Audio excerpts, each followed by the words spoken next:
ॐ अज्ञानतिमिरन्धस्य ज्ञानाञ्जनशलाकया चक्षुरुन्मिलितं येन तस्मै श्रीगुरवे नमः। श्रीचैतन्यमनोभीष्टं स्थापितं येन भूतले स्वयं रूपा कदा मह्यं ददाति स्वपदान्तिकं।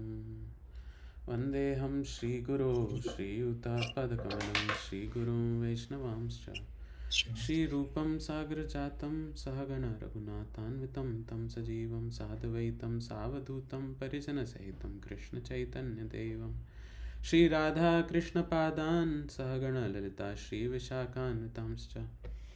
हे कृष्णा करुणा सिन्धु दीनबन्धो जगत्पते गोपेश गोपिका कान्ता राधाकान्ता नमोस्तुते। तप्त कांचन गौरांगी राधे वृंदावनेश्वरी वृषभानुसुते देवी प्रणमामि हरिप्रिये। वाञ्छाकल्पतरुभ्यश्च कृपा सिन्धुभ एव च पतितानां पावनेभ्यो वैष्णवेभ्यो नमो नमः। जय श्री कृष्ण चैतन्य प्रभु नित्यानंद श्री अद्वैत गदाधर श्रीवासादि गौरभक्तवृंद। हरे Krishna Krishna Krishna Hare Hare Hare Ram Ram Ram Hare Hare. Hare Krishna. So we are here to discuss the 4 goals of family life from the book called The 4 Goals of Family Life. Alright, so we'll just be reading through the sessions through this book, not interpret much, but we can have a discussion wherever we feel there is a need for any discussion, right? So now it's just a guiding session. It might not be necessary that we might be able to follow through with everything that is been said here, but the closer we are to the ideal standards, the better for us. Okay, all right, so we'll start with the introduction.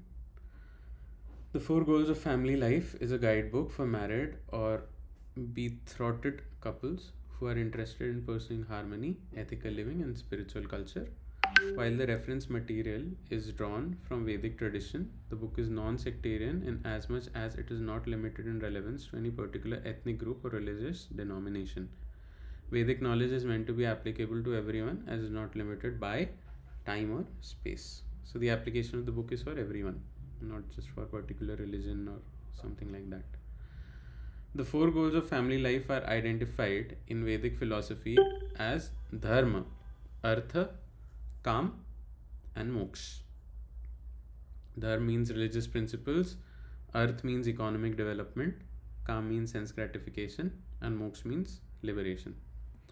To pursue the 4 goals is to lead a balanced life in which material and spiritual progress are both valued. Right? So Grihasthashram values both material and spiritual progress. Right? Not just material. If we just do material, then we are Grihamedi. If we do both material and spiritual, then we are Grihastha. Okay? And if we just want to do spiritual, then we are Uttam Adhikari. Okay, but as of now we are not, so we need to do balance both spiritual and material. Religious principles or code of righteous action known as dharma are prescribed in ancient scriptures and taught by saints and sages. According to Vedic literatures, those who follow their prescribed dharma or religious duties and regulate their artha and kam according to dharma can ultimately attain moksha. Okay, so very important line. Those who followed their prescribed dharma or religious duties regulate their artha and kama. Alright, so we're not haphazardly just trying to do economic development at the cost of other things, or just using marriage as a license for sense gratification. I have to do artha and kama according to dharma. Then we can ultimately attain moksha. 4 Goals of Family Life describes how by pursuing these 4 goals according to scriptural directives, married couples can live happily and peacefully together, at the same time make spiritual advancement. While our lifestyles and thought patterns are influenced by time, place, and society in which we live, at the same time, because the basic characteristic of human nature do not change, The most fundamental secrets of happiness and progress in human life remain always the same. Okay, it doesn't change with time. Yes, doesn't. So this clearly shows that technology is not leading to any advancement as such, because at the core we are still not satisfied with the advancement in technology. With the advent of AI, we are more concerned like, oh, layoff fear has increased. Okay, so so we've not really made any progress as such. The basic characteristics of human nature do not change. The most fundamental secrets of happiness and progress in human life always remain the same. The secrets can be found in the teachings of enlightened sages from past and present. Vedic teachings explain that there are three modes of material nature known as goodness, passion, and ignorance, which constantly influence our desires and activities. The mode of goodness is cultivated by pursuing dharma, is conducive to knowledge and happiness. Conflict and suffering are products of the mode of passion and ignorance, which take over when dharma is neglected. Right? So, mode of goodness is cultivated by pursuing dharma and is conducive to knowledge and happiness. Conflict and suffering are products of the modes of passion and ignorance, which take over when dharma is neglected. By learning how to recognize these modes and deal with them, we can cultivate lasting peace and harmony in our lives and relationships.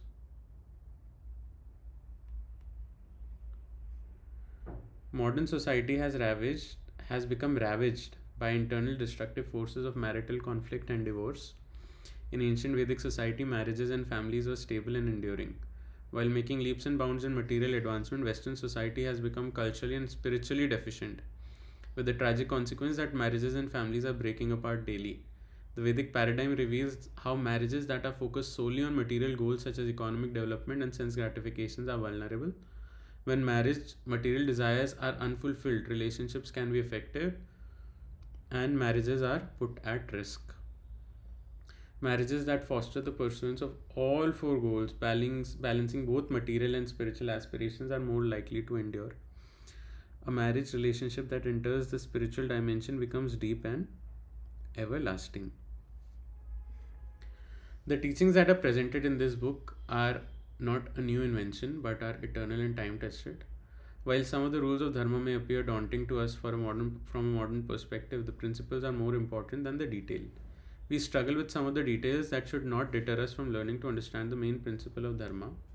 The most basic principle of spiritual and moral teachings of Vedic scriptures are non-different from those of any other religious scripture. For those who understand and observe the main principles of these teachings, the further details gradually begin to make sense. Since none of us are perfect, we all need instructions, ideals, and role models to follow in order to gradually elevate ourselves. We perceive a large gap between our present position and those ideals and role models. There is no need to become discouraged. The Vedic scriptures and spiritual masters present the highest standards of human conduct to give everyone the opportunity to realize his or her full potential and attain complete freedom from suffering. So, very important. Vedic scriptures and the gurus are presenting the highest standard of human conduct. And what will happen if we follow the highest standard of human conduct? Then we get the opportunity to realize our full potential and attain complete freedom from suffering. As far as we are concerned, we can choose our own pace since we are each handicapped to some degree by our own variety of karma and material conditioning. Simply by respecting and appreciating the teachings and example given in the Vedic literature, we gradually learn to follow them according to our capacity. We can ultimately attain the highest goal in this way. Okay, so we might not be able to follow everything right away because of our variety of karma and material conditioning, but respecting and appreciating these teachings and hearing from bona fide sources and the examples that are given, while gradually learning to follow them. So it's all an attempt at learning to follow these. The real credit for this work belongs not to me but to my merciful spiritual master, His Divine Grace A.C. Bhaktivedanta Swami Srila Prabhupada Ki Jai. Sacrifice everything he possessed to share his knowledge with the world and deliver people from suffering. Jagannatheshwari Devi Dasi. Our Krishna consciousness movement uh, is not one-sided. People should not think that our members are sentimentalists simply by simply chanting and dancing. No, there are volumes of philosophy of life from all angles of vision: dharma, arth, kam, moksha, from the point of view of religion, from the point of view of economic development, from the point of view of sense gratification, from the point of view of ultimate liberation, how to go back home, back to Godhead. It is the most scientific authorized movement which explains how to make people happy in this world and in the next. Very nice. Alright, so Vivaha, sacred marriage. Yad etad hridayam tava tad astu hridayam mama tad idam hridayam mama tad astu hridayam tava. What is your heart? Let that be my heart. What is my heart? Let that be yours. Most of us will be married, are married, or have been married for some part of our lives. The institution of marriage is as old as human civilization itself. It is a tradition that is honored by every race, religion, and culture throughout the world. Stable marriages produce stable families, which are the building blocks of peaceful communities and societies. Very important. The most enduring and prosperous of ancient civilizations were constructed from the strong building block of traditional marriage and family life. Classic example, and the one on which we will be mainly focusing for the purpose of this book, is the ancient Aryan civilization of India. According to the records of ancient Sanskrit manuscripts, the Aryan civilization was the most advanced human culture in ancient history, both materially and spiritually, as well as the most enduring and globally influential. India was the motherland of our race and Sanskrit, the mother of European languages. She was the mother of our philosophy, of our mathematics, of the ideals embodied in Christianity. William Durand, The Story of Civilization. Vedic society. The principles and tenets on which the Aryan society was ordered can be found in the vast library of literatures it left behind, known as the Vedic literatures. The word Veda in Sanskrit means knowledge. The Vedas and other supplementary literatures known as Vedic literatures are sacred books of knowledge that have been preserved in India for approximately 5000 years in their original Sanskrit verses. The Vedas are believed to have originally emanated from the breathing of God.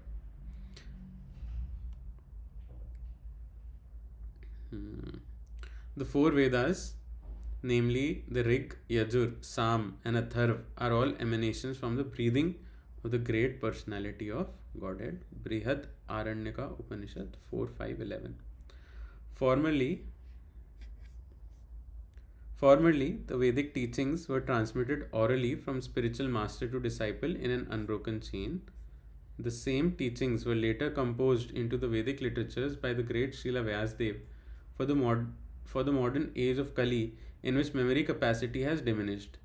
In recent times, His Divine Grace A.C. Bhaktivedanta Swami Srila Prabhupada, who is connected with Srila Vyasdev through the illustrious line of the ancient Brahma Madhva Gaudiya Sampradaya of Vaishnava spiritual masters, has translated some of the principal Vedic literature into English and written scholarly purports to explain them. The largest one of these is the Bhagavad Puran, otherwise known as Srimad Bhagavatam, which is considered to be the ripened fruit of the tree of Vedic knowledge. There are different branches of knowledge in the Vedic writings, including sociology, politics, medicine, and military art. As far as spiritual knowledge is concerned, that is also perfectly described there, and the Srimad Bhagavatam is considered to be the ripened fruit of the desire-fulfilling tree of the Vedas. The society that was based on the teachings of the Vedas is generally referred to as Vedic society. Within the Vedic society, marriage was considered to be a sacred pact, never to be broken, and family members would support and care for each other until death. Children were traditionally educated from a young age to eventually become responsible and religious householders. Girls were carefully protected by their fathers until marriage, and by the time they reached puberty, they would already be betrothed. Betrothed.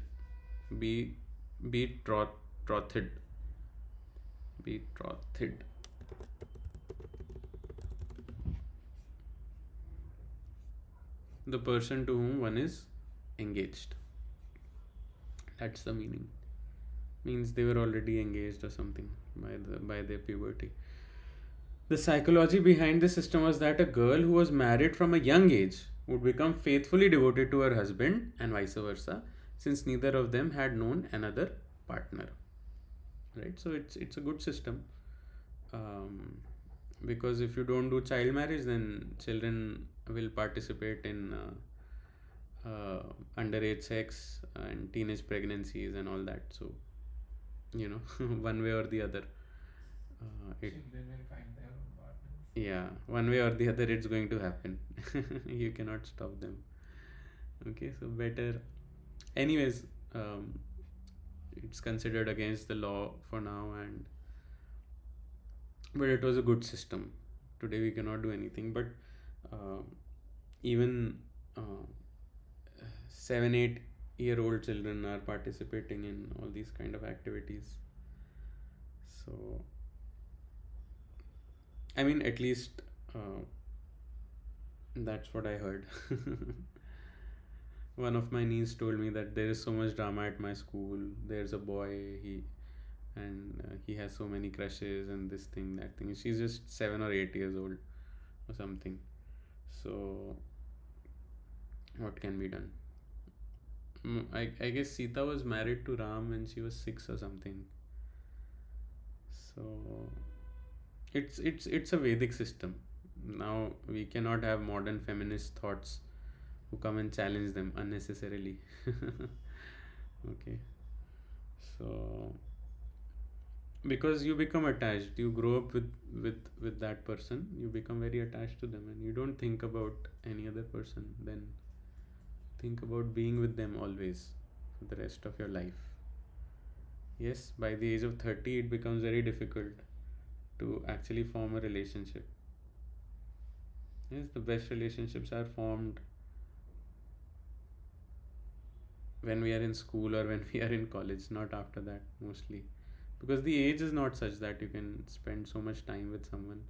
When we are very young, spending time with someone every day, you naturally become attached to them. Yes.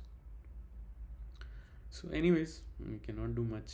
If you try to marry your son or daughter before 18, police will come and throw you in jail.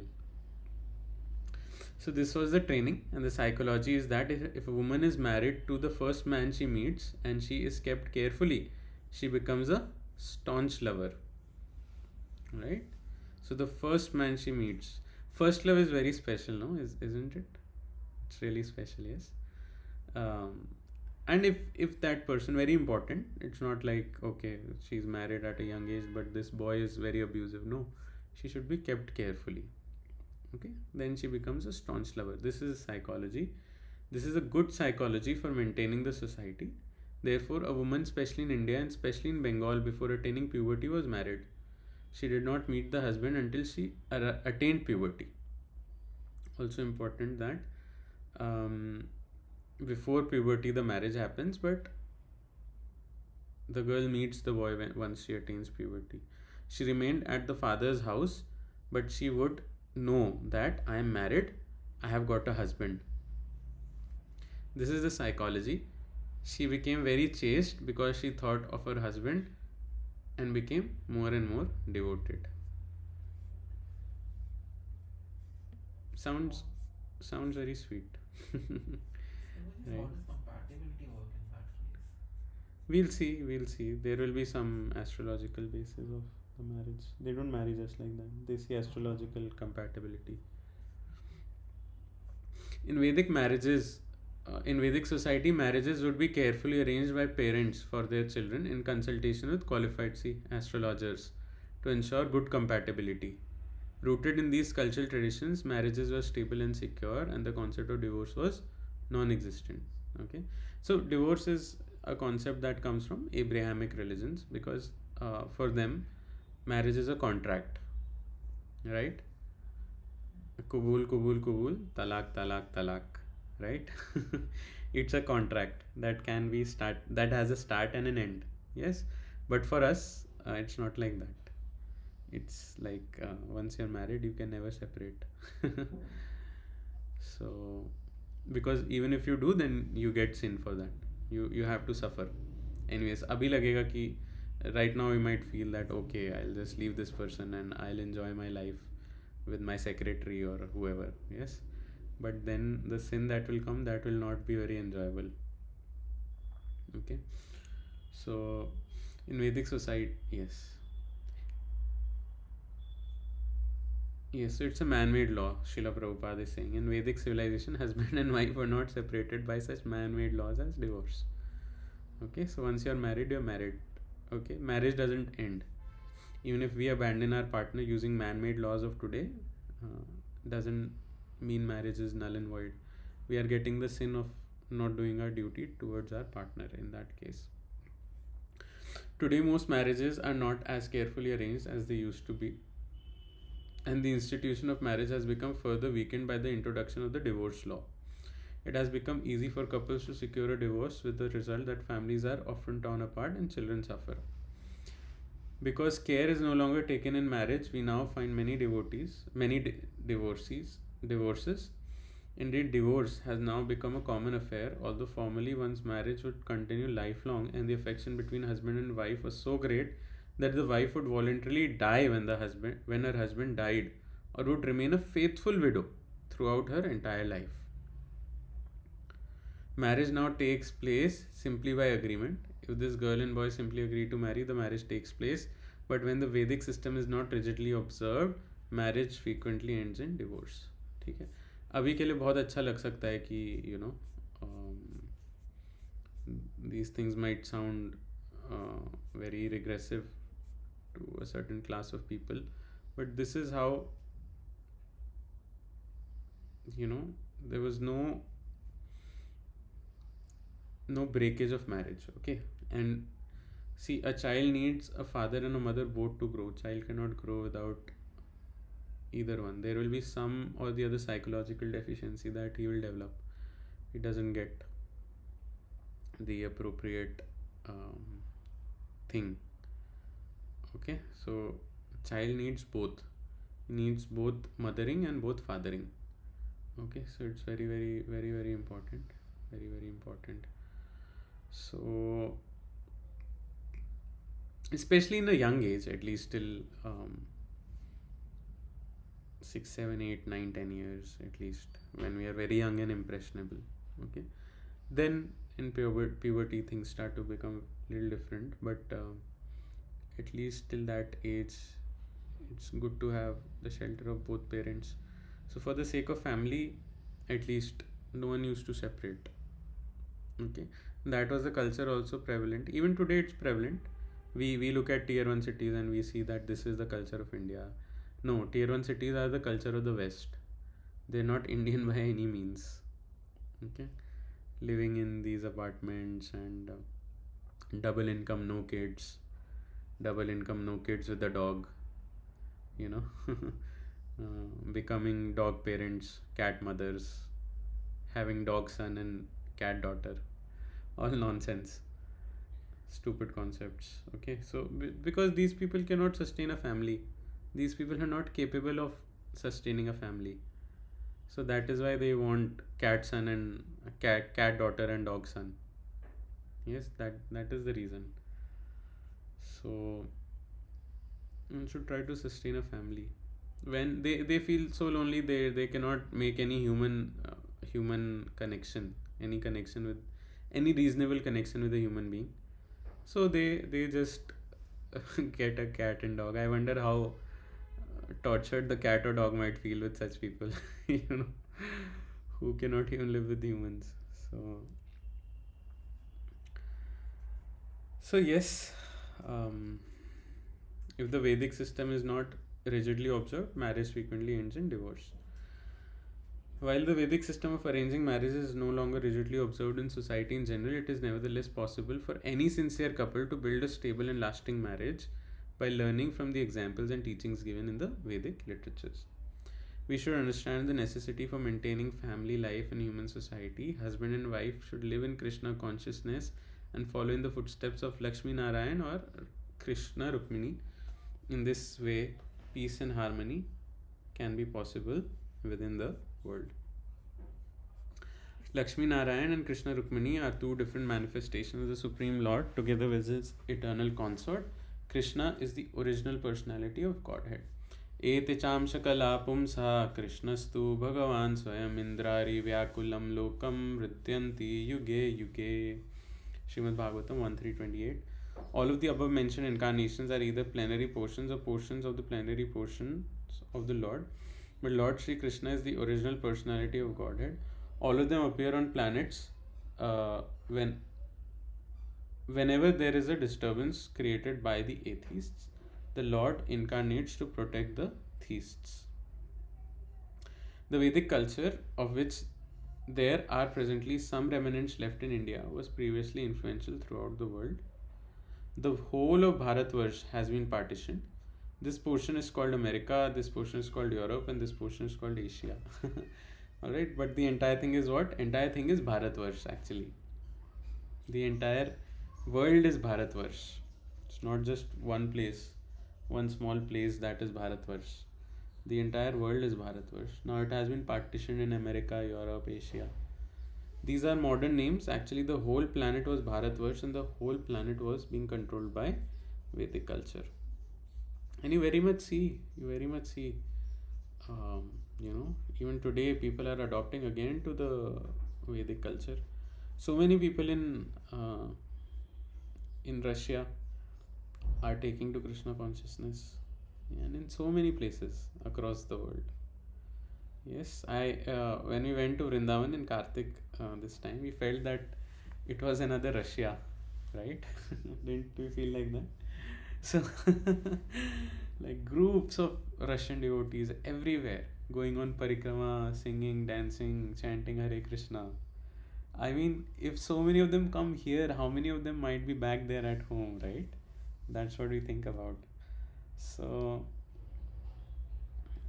yes, the world is going back to its roots. Many people are thinking like in this direction, and that's very good. It's very, very good.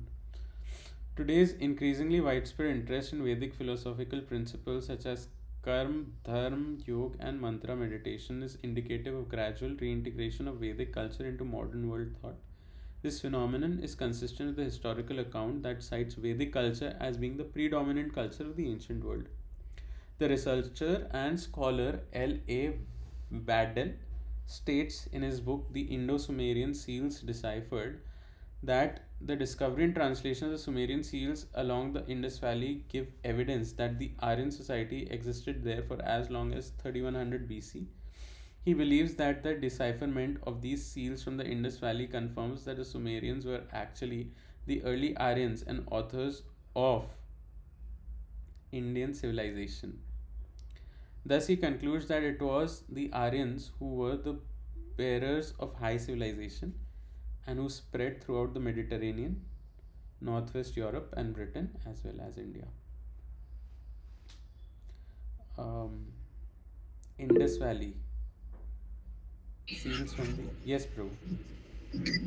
Hare Krishna Prabhu, would you like to give some context about Sumerians and Aryans, who they are referred to? Sumerians, there was a Sumerian civilization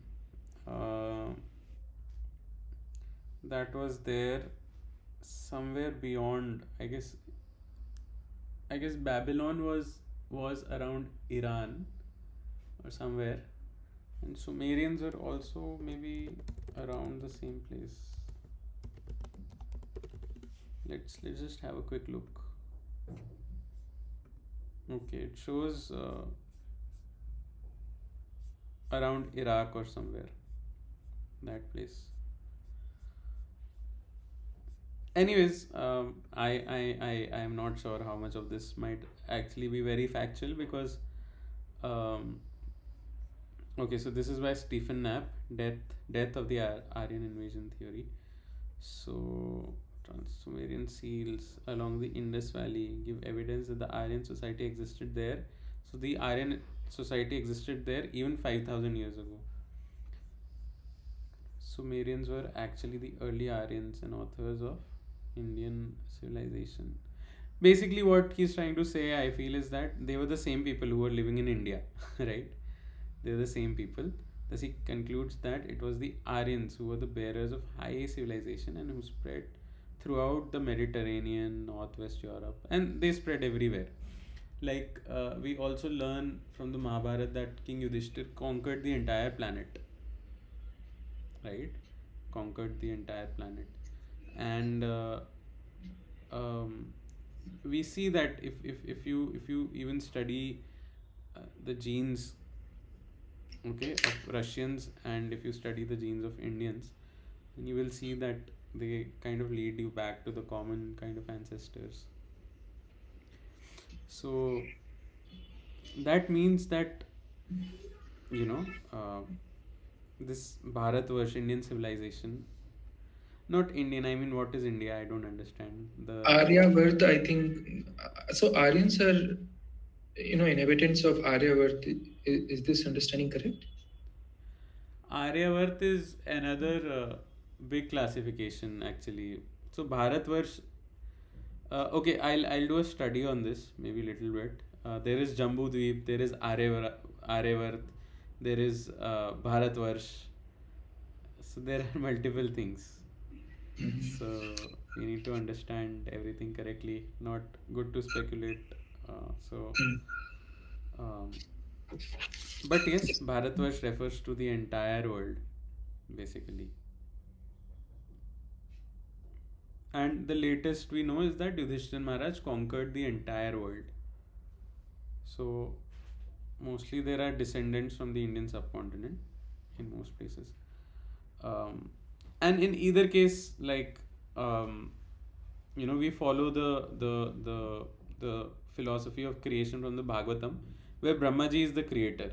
We don't accept the Iron Age, Bronze Age, this age, that age. We know that there was Satyuga and people were very advanced, very very advanced. There were Vimanas, so many temples, so much gold, so many things were there, and it all got degraded over time. Yes, it got degraded to a point that if we talk about it today, it feels like a fantasy. Yes, it got degraded to this point, just like maybe if I had a very rich grandfather and today I'm very poor, I might say, and do you know your grandfather was such a rich man, or your great grandfather was such a rich man, he was an industrialist, he was the richest man in the world, and today I don't even have 10 rupees, then that might be very hard to believe. Yes, might be very very hard to believe. But this is what we learn from the scripture, so we need to have faith on the scripture, that yes, what the scripture is telling is the ultimate authority for us. All right, the ultimate authority is not what modern scientists are telling. If we are accepting what the modern scientists are telling, we must accept it on the premise that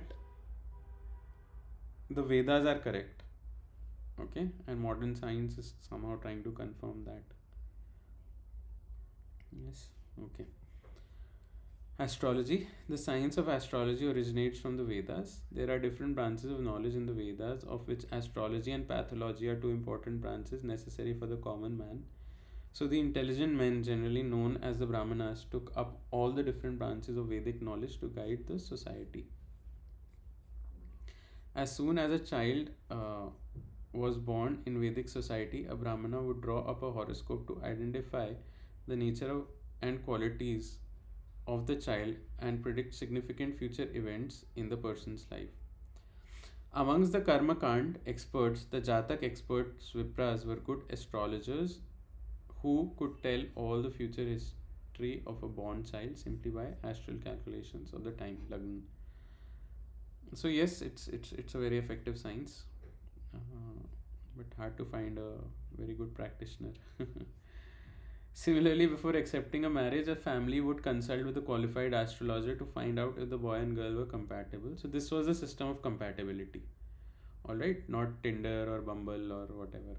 The, that is not our system of compatibility. It is horoscope matching. Yes. The sad part is that people have made a joke out of this science by not practicing it correctly.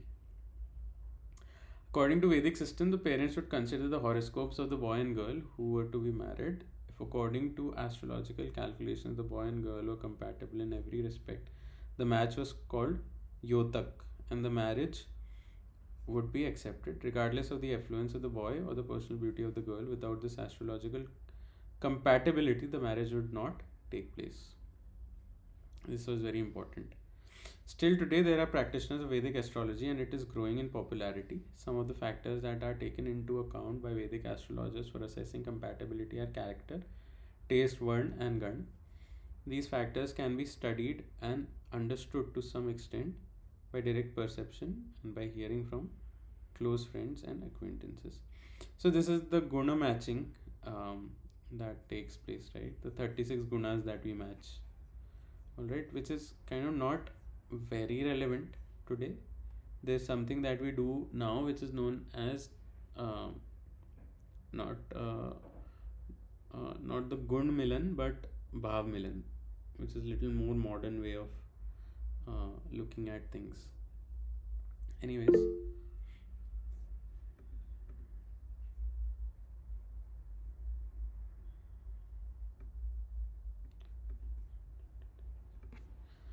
Hare Krishna, Josh Prue. Thank you. Yes, it's definitely a beneficial system.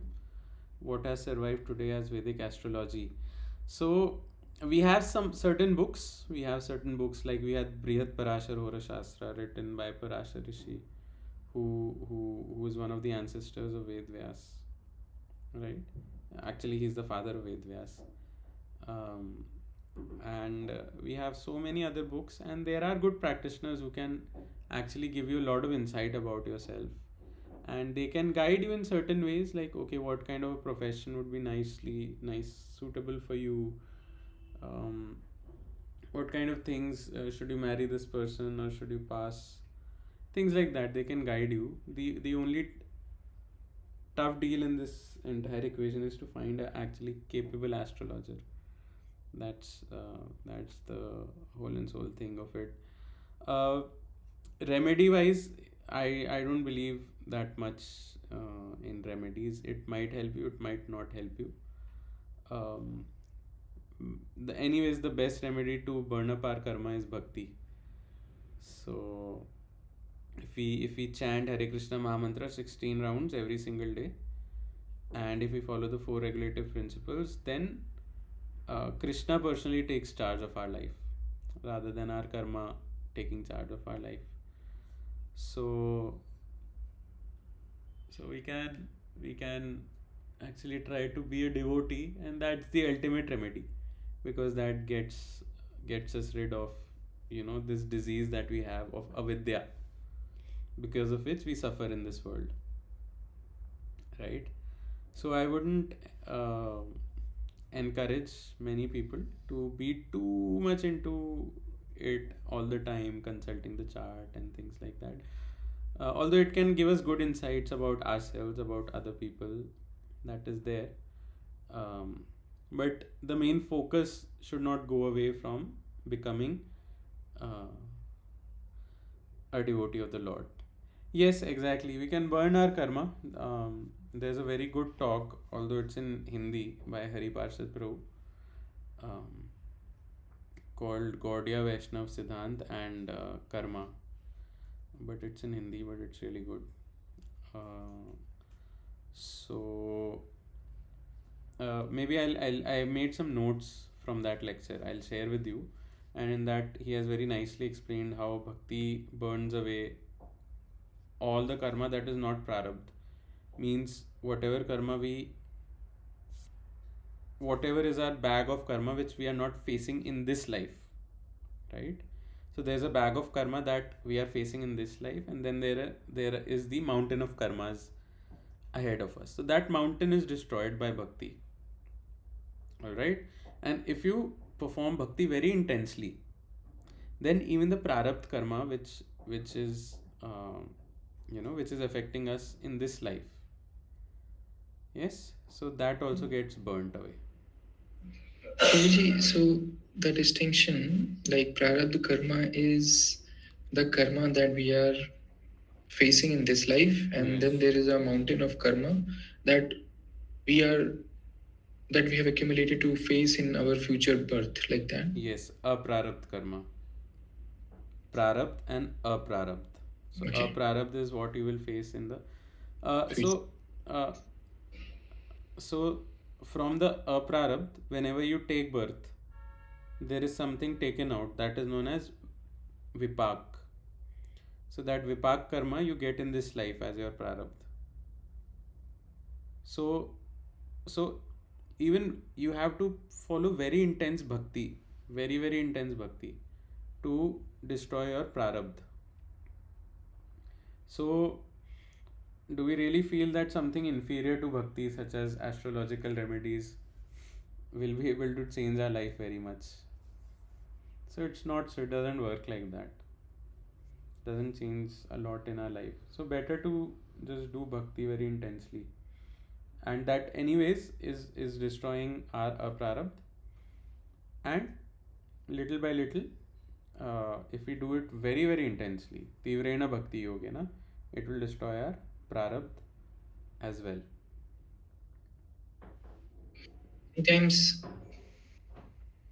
Many times, Prabhuji, we see that people say, okay, there is no difference in my life practicing bhakti, same problem and everything is still there. I think your explanation justifies that, bhakti is destroying your aprarabdha karma. You still need to go through your prarabdha karma, like that. Yes, definitely. But if you are performing uttam bhakti, anya bilashita shunyam jnana karmadinavritam anukulyena krishnanushilanam bhaktiruttama. If you are performing that level of bhakti, then immediately you will get shubhada and kleshagni. You will get auspiciousness and destruction of suffering immediately if you are performing uttama bhakti. So, but most people are not performing that standard of bhakti. So it becomes very difficult. Okay, so this is separate from your prarabdha. Okay, this is separate from your prarabdha. This kleshagni and shubhada separate from your prarabdha. But to destroy prarabdha, it will take a lot of effort. Ekantiki bhakti, like only bhakti should be there. So that way the prarabdha will get destroyed. So, Prabhuji, just to make it clear, we have aprarabdha, then we have this kleshagni wala, and then we have prarabdha. So this is how the destruction happens in this series. So when you perform bhakti, the aprarabdha is getting destroyed. Okay. Kleshagni, you can understand that okay, you have to face your prarabdha. Okay, whatever it is, but then there is less suffering involved, maybe, and little more auspiciousness, like that, because that is a symptom of uttam bhakti. But a person who is not performing uttam bhakti, who has anya vilasha, for such a person, it might manifest, might not manifest. This is a characteristic of uttam bhakti, kleshagni and shubhada. It's a characteristic of uttam bhakti. So I was hearing. Yes, please continue. So in any case, if it's not very easy to destroy our prarabdha, we have to really go through it mostly at the level that we are. But good news is that we are doing the strongest thing that can we are on the right track. Help us. Yes, we are doing the best thing that can help us. I'll share my notes with all of you today that I made from that lecture. Okay. ठीक है. Anything else? In one lecture I was hearing, Prabhuji, I'm not recalling whether, like, who was the speaker of that lecture. He was saying that the point you mentioned, that you still need to go through those prarabdha, but you don't suffer that much. So Yeah, he gave exactly. an example, like let's say you were supposed to be bitten by a snake, then you will not get a bite of literal snake. You might get a bite in your dreams. Nice. It was an analogy that you still suffer, but it is not that much, that level of suffering. Nice. That is Kleshagni. Okay. Nice. All right. So we'll continue from here. It's already 9:50. Thank you everyone for joining. When can we meet again? We are looking to have this twice in a week, Wednesday and Friday. But Okay, we we can do this Friday. okay, bro. All right Thank then. you so much, Thank you Prabhuji. everyone. Hare Krishna.